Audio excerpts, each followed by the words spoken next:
역대기를 좀 보겠습니다. 역대기는 이제 열왕기하고 아주 뚜렷한 차이점을 좀 가지고 있습니다. 표를 좀 보시면은 어때요? 역대기는 어디서 시작되죠? 역대상이 다윗에게서 시작을 하죠. 여러분 열왕기는 어디서부터 시작했죠? 기억나시나요? 열왕기는 솔로몬에서부터 시작하죠. 열왕기는 솔로몬에서부터 시작합니다. 이 시작점이 다른 게 아주 큰 차이점을 가지고 있어요. 열왕기는 주제가 뭐였냐면 이스라엘이 왜 멸망하는가에 초점을 맞췄습니다. 그러다 보니까 열왕기를 통해서는 이스라엘의 죄, 잘못된 내용들이 쭉 나왔죠. 근데 역대기는 좀 그 바라보는 관점이 좀 다릅니다. 역대기는 왜 망했는가라기보다는 어떻게 회복되어야 하는가, 우리가 이제는 앞으로 어떻게 살아야 하는가에 많은 초점을 맞춥니다. 그래서 역대기는 이스라엘 민족이 포로기를 마치고 돌아와서 새롭게 시작될 이스라엘의 역사를 준비하며 이제 우리가 앞으로 무엇을 바라보면 어떻게 살아갈 것인가를 이야기를 해요. 그러니까 과거의 역사를 바라보는 두 가지의 관점을 우리가 열왕기와 역대기를 통해서 가질 수가 있습니다. 열왕기는 과거의 역사를 바라볼 때 어떤 관점? 부정적인 관점이었죠. 우리가 왜 망할 수밖에 없었는가? 그래서 우리가 이렇게는 하지 말아야지 라는 결론을 도달했다면, 역대기는 우리가 원래는 어떤 민족인데, 우리가 원래는 어떤 사람들인데, 우리의 본래 정체성이 무엇인데 그것을 회복하자, 우리가 앞으로 어떻게 살아야 할 것인가에 대한 내용들에 많은 초점을 이제 맞추고 있습니다. 그래서 역대기는 유다 왕들에 대한 그 포로기 후기에 대한 내용들을 많이 다루고 있고요. 특별히 역대기는 여러분 그 역대상 표에 보시면은 자, 다윗의 이야기가 쭉 나오죠. 그러다가 21장부터 뭐가 등장해요? 성전 건축을 위한 준비가 시작됩니다. 역대상 21장 보고 계시죠, 여러분? 여기 보면 성전 건축을 위한 준비라는 게 있죠. 그 다음에 역다하로 넘어가게 되면은 이 주제가 전부 다 뭐예요? 성전 건축과 성전 파괴죠. 그래서 역대기는 그 중심에 성전이 있습니다. 성전을 매우 강조해요. 그래서 이스라엘 왕들이 혹은 이스라엘이 성전을 어떻게 대했는가, 성전과 어떤 관계를 가졌는가를 가지고 이스라엘 민족의 이야기를 쭉 풀어갑니다. 곧 이스라엘 민족이 회복해야 될 정체성, 이스라엘 민족이 앞으로 나아갈 방향은 성전과 매우 친밀한 관계를 유지하는 것, 성전 중심의 생활을 회복하는 것이라는 교훈을 이렇게 주게 됩니다.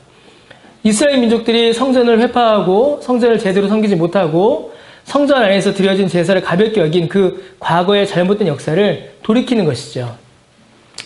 그래서 그 역대기는 이제 성전을 매우 강조합니다. 역사적 기간을 보게 되면 이 서두의 족보는 이제 수천 년의 시간을 기록하고 있죠. 아담까지 거슬러 올라갑니다. 아담에서부터 쭉 시작해서 유다 왕국이 망할 때까지 쭉 그려냅니다.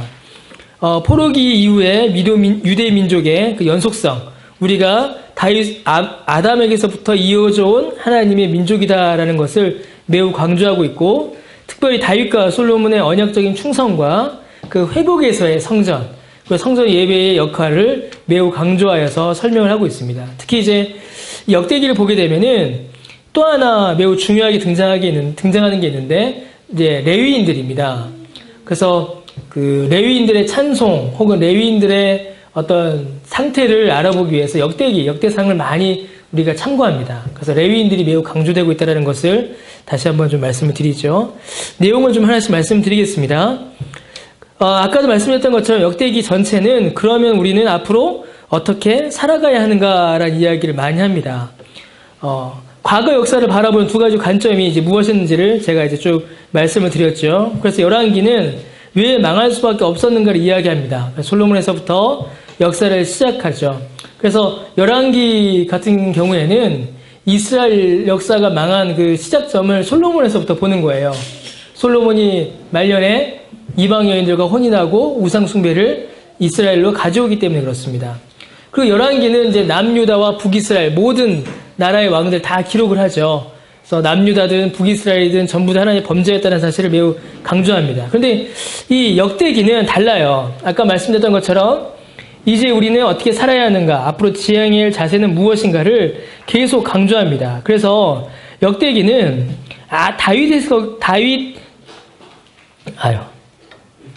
물 좀 마시고요. 그래서 역대기는 족보가 어디서부터 시작한다고요? 아담에서부터 족보가 시작하게 되고 실제 본격적인 내용은 다윗에게서부터 시작하게 됩니다. 역대상 10장부터. 그래서 다윗이 왕위에 등극하는 내용부터 시작하게 되는 거예요. 이게 매우 중요한 의미를 가집니다. 우리의 역사는 어디서부터 시작된 것이다? 아담에게서부터 시작된 것이고 우리의 역사가 바라봐야 될 지향점은 누구다? 다윗이다 라는 것을 매우 강조하고 있는 것이죠. 그래서 이 역대기는 남유다의 역사만을 주로 다룹니다. 그래서 남유다의 왕들의 내용들을 주로 다루고 있어요. 우리가 망하였으나 곧 이 유다가 망하였으나 하나님이 직접 지으신 존재요 아담의 언약 안에 있음을 매우 강조하고 있는 것입니다. 여러분 성경책이 있으신 분들은요 역대기 1장 34절을 한번 볼까요?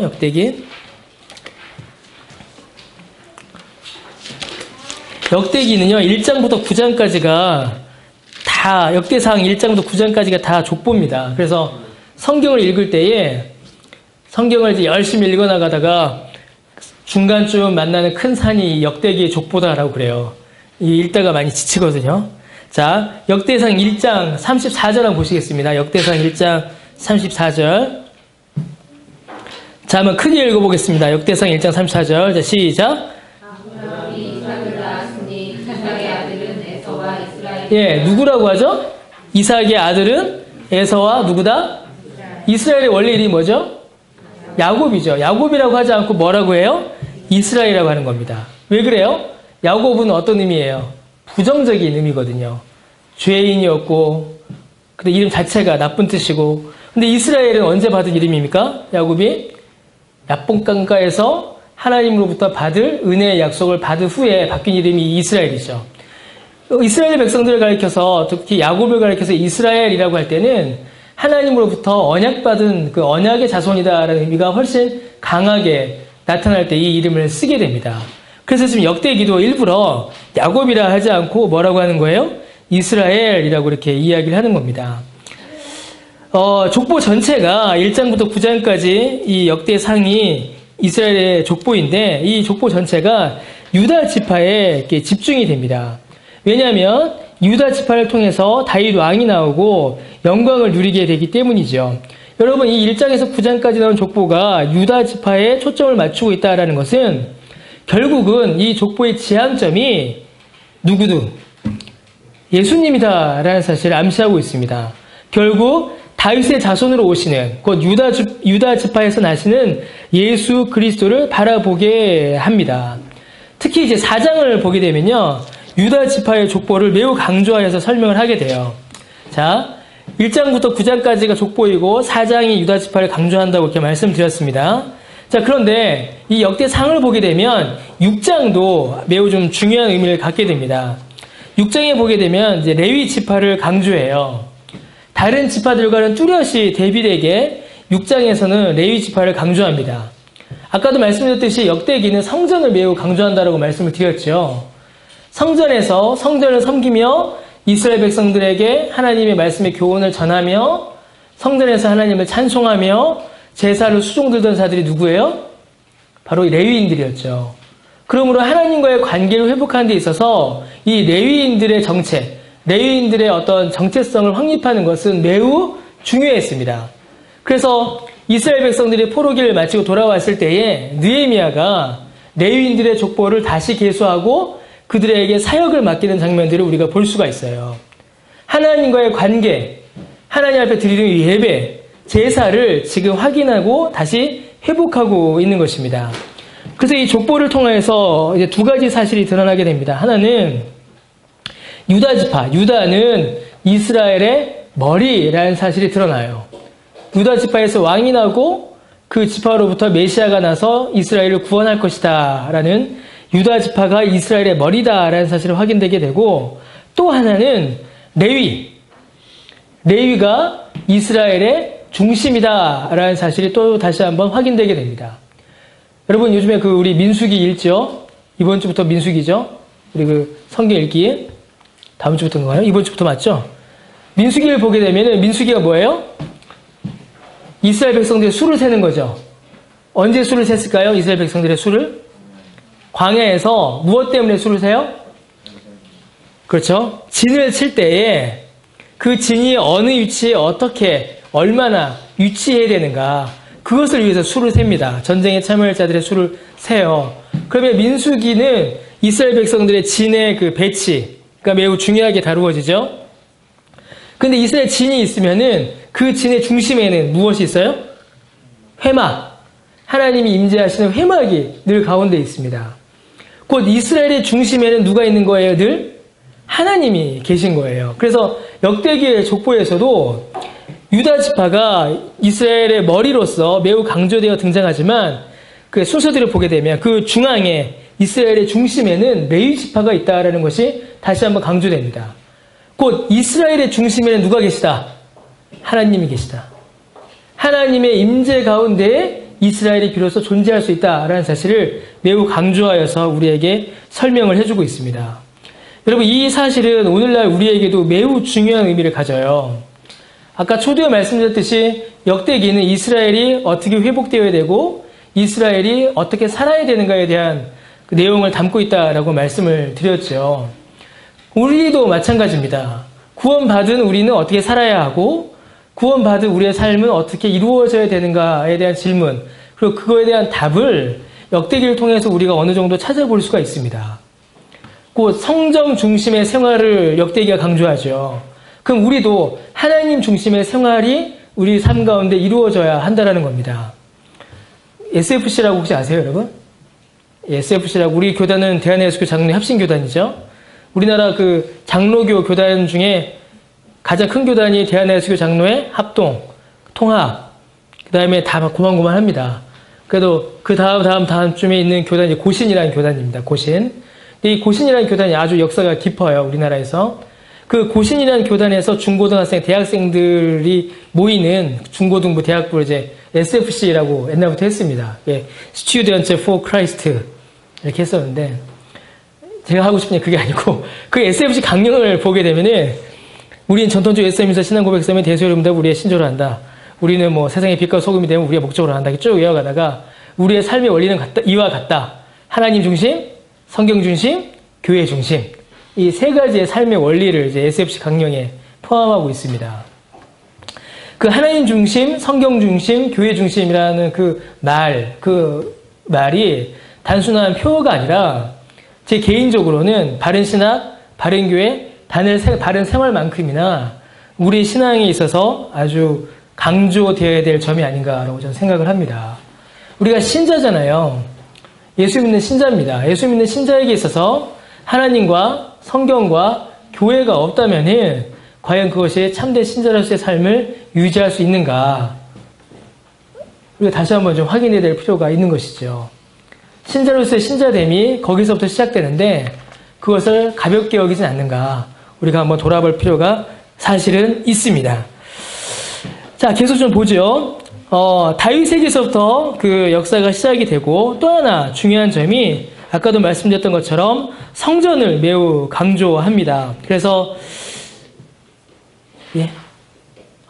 역대상에서 보면은 1장에서 9장까지가 다윗의 족보였고 10장에서 29장까지가 다윗의 통치예요. 자, 그런데 10장부터 20장까지는 왕국의 확립이고 21장부터 29장까지는 성전 건축의 준비를 기록을 하고 있습니다. 자, 역대기가 바라볼 때 다윗의 역사는 무엇이 가장 중요하냐면 성전을 준비하는 게 가장 중요하게 보고 있는 겁니다. 역대기에서는 다윗을 통해서 하나님의 나라가 세워지고 다윗을 통하여서 그 나라가 하나님의 뜻 가운데 이루어졌다. 이것도 매우 중요하지만 그것만큼이나 중요한 것이 다윗을 통하여서 성전 건축이 준비되었다라는 사실을 매우 강조하고 있어요. 그래서 역대하로 넘어가니까 또 어떻게 되죠?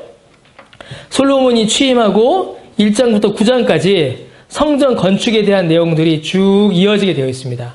우리 지난주도 봤죠? 지난주 어땠어요? 열왕기도 한 권의 책인데 중심된 내용이 있었죠? 역대기도 어떨까요? 한 권으로 쭉 이어지는데 그 중심에는 뭐가 있어요? 지금 다윗의 성전 건축 준비와 솔로몬의 성전 건축이 있는 겁니다.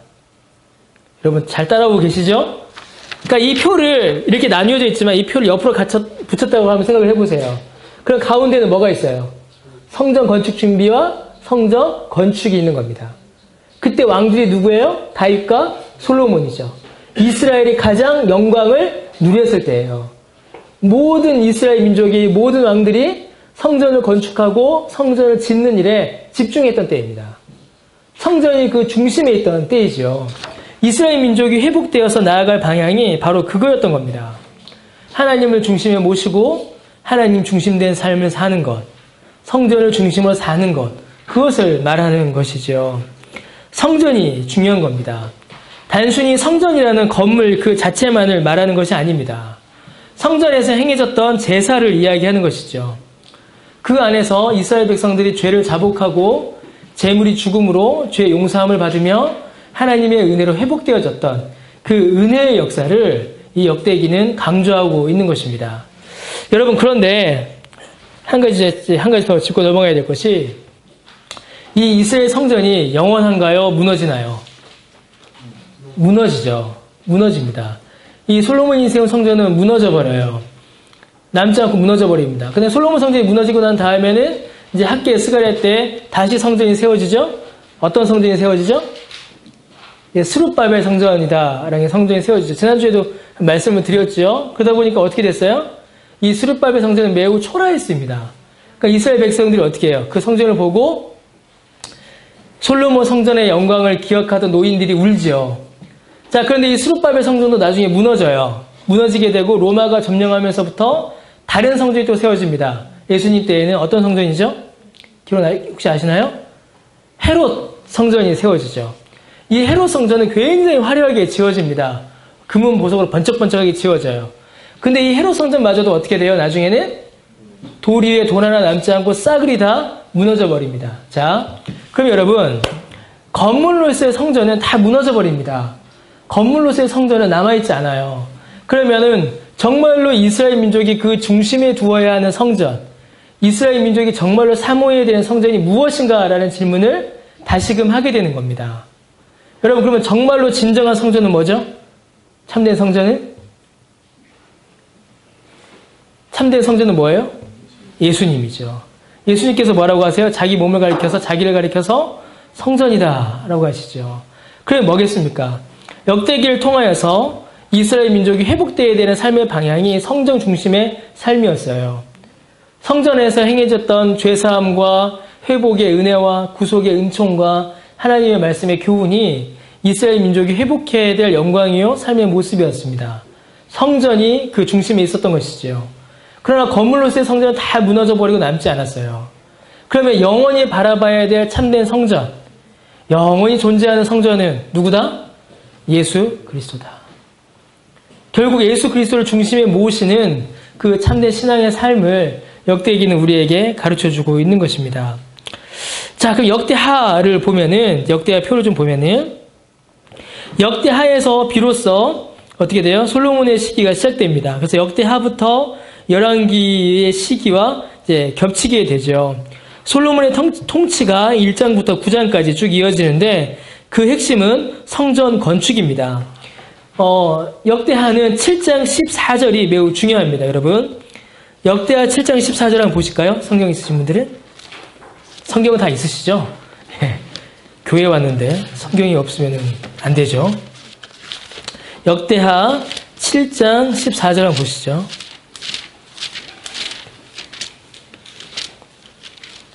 자, 먼저 찾으신 분은 한번 읽어주세요. 역대하 7장 14절. 찾으신 분은 한번 읽어주십시오. 용기를 내세요. 내 이름으로 일컫는 내 백성이 그들의 악한 길에서 떠나 스스로 낮추고 기도하여 내 얼굴을 찾으면 내가 하늘에서 듣고 그들의 죄를 사하고 그들의 땅을 고치리라. 이게 하나님께 솔로몬에게 주신 약속의 말씀이시죠. 이게 역대하 전체의 주제를 이끌어가고 있습니다. 내 이름으로 일컫는 내 백성이 그들의 악한 길에서 떠나 스스로 낮추고 기도하여 회개하여 내 얼굴을 찾으면 내가 하늘에서 듣고 그들의 죄를 사하고 그들의 땅을 고칠지라 라고 하나님께서 약속을 하세요. 이게 역대기 전체에서 흐르는 왕을 평가하는 기준이 됩니다. 과연 이 왕은 하나님 앞에서 악한 길을 떠나 낮추고 회개하여 하나님을 찾았는가, 찾지 않았는가, 이걸 통하여서 왕들을 평가하게 돼요. 그리고 이것이 이스라엘 백성들이 이후에 유지해야 될 삶의 원리로 주어지게 됩니다. 자, 그런데 이건 역대기에서 왕을 평가하는 기준이었습니다. 그럼 열왕기에서 왕을 평가하는 기준은 뭐였을까요?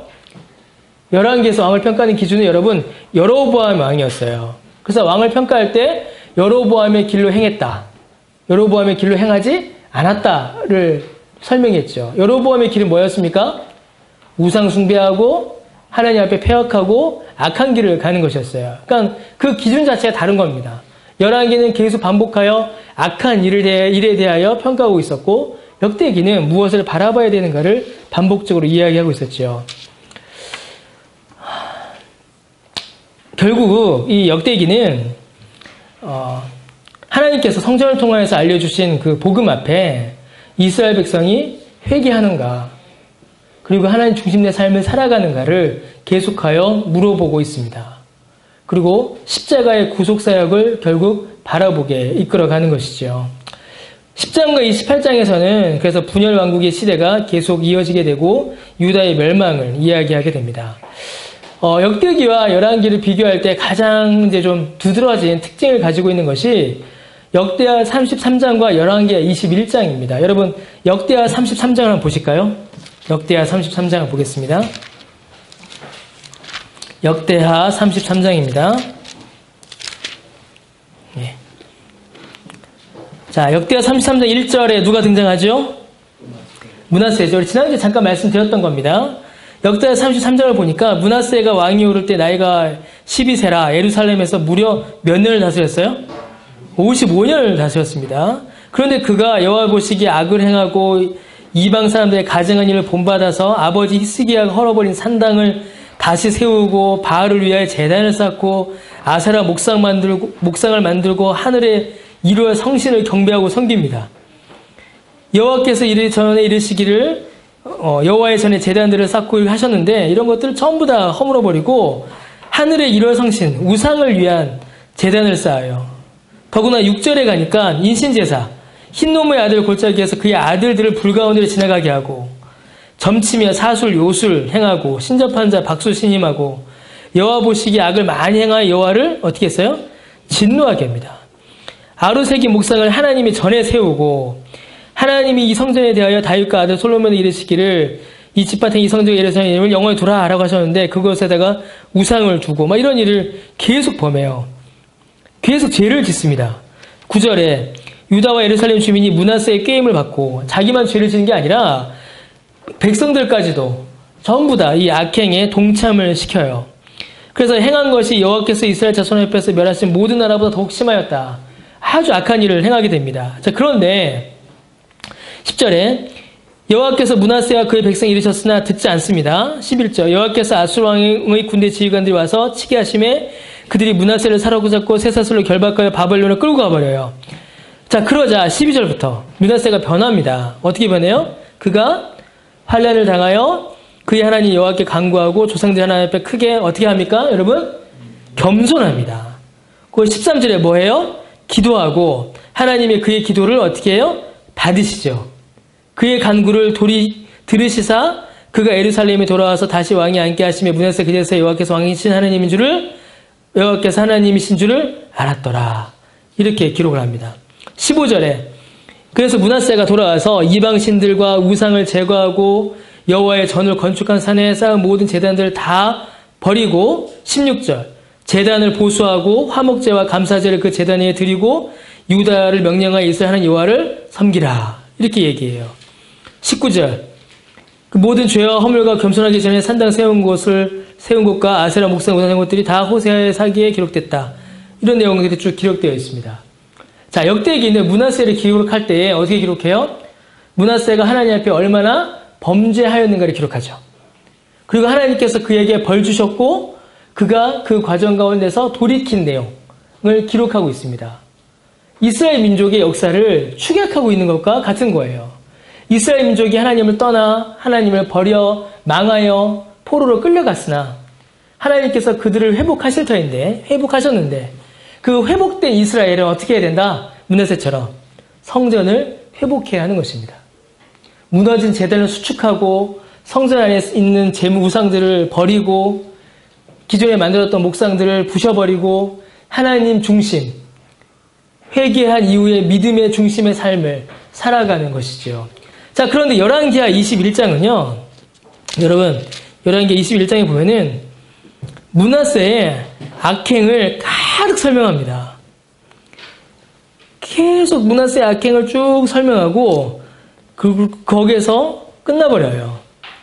므낫세가 회복하였다. 므낫세가 하나님 앞에 돌이켰다는 내용은 열왕기하에는 나오질 않습니다.